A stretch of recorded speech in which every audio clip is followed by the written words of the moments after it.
Et chaque nuit insomnie, j'ai ces voix dans ma tête.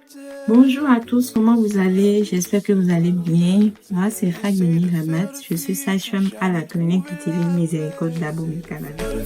Sans jamais trouver la paix. Je suis là ce matin pour vous parler du cancer du sein.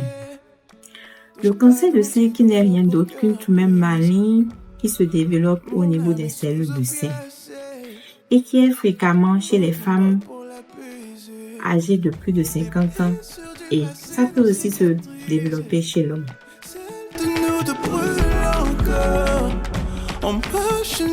Comme facteur de risque lié au cancer du sein, nous avons des facteurs qui sont anormaux et des facteurs qui sont normaux. Des facteurs des facteurs qu'on peut modifier et des facteurs qu'on ne peut pas modifier. Comme facteurs qu'on ne peut pas modifier, nous avons l'âge, les antécédents familiaux. L'âge, c'est-à-dire les femmes âgées de plus de 50 ans. C'est vrai qu'en Afrique, dernièrement, on remarque que le cancer du sein touche les femmes très jeunes aussi. Les antécédents familiaux, donc c'est-à-dire qu'il y a quelqu'un qui a eu à développer le cancer du sein dans la famille.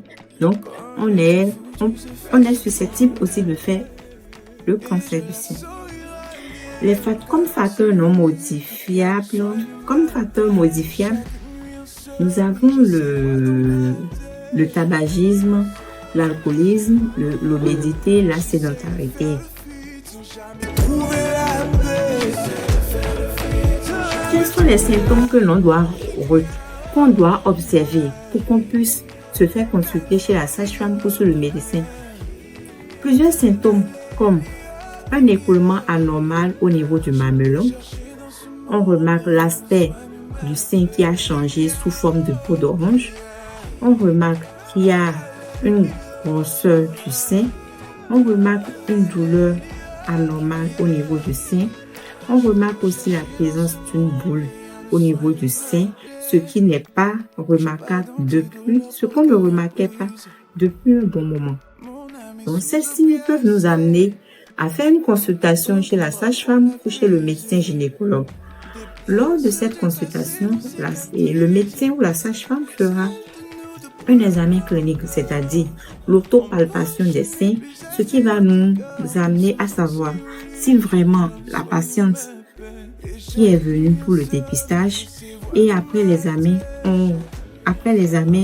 si on remarque quelque chose d'anormal, comme le dit dans les signes de la patiente, on pourra demander une échographie mammaire. Et après l'échographie mammaire, c'est en fonction du résultat de l'écho qu'on pourra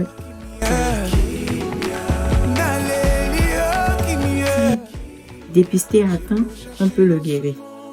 Il est aussi conseillé de faire une mammographie tous les 2 ans chez les femmes âgées de plus de 50 ans. Maintenant, si vous venez pour l'autopalpation, c'est-à-dire le dépistage du cancer du sein, la sage-femme ou la gynécologue peut vous expliquer comment vous-même vous pouvez faire l'autopalpation à la maison. Ça se fera à chaque fin des règles. Vous vous mettez devant un miroir, vous divisez le sein en 4 parties et vous essayez de palper chaque cadran dans le sens de l'aiguille d'une montre. Donc, chères sœurs, faites-vous dépister et on vous expliquera tout. Merci.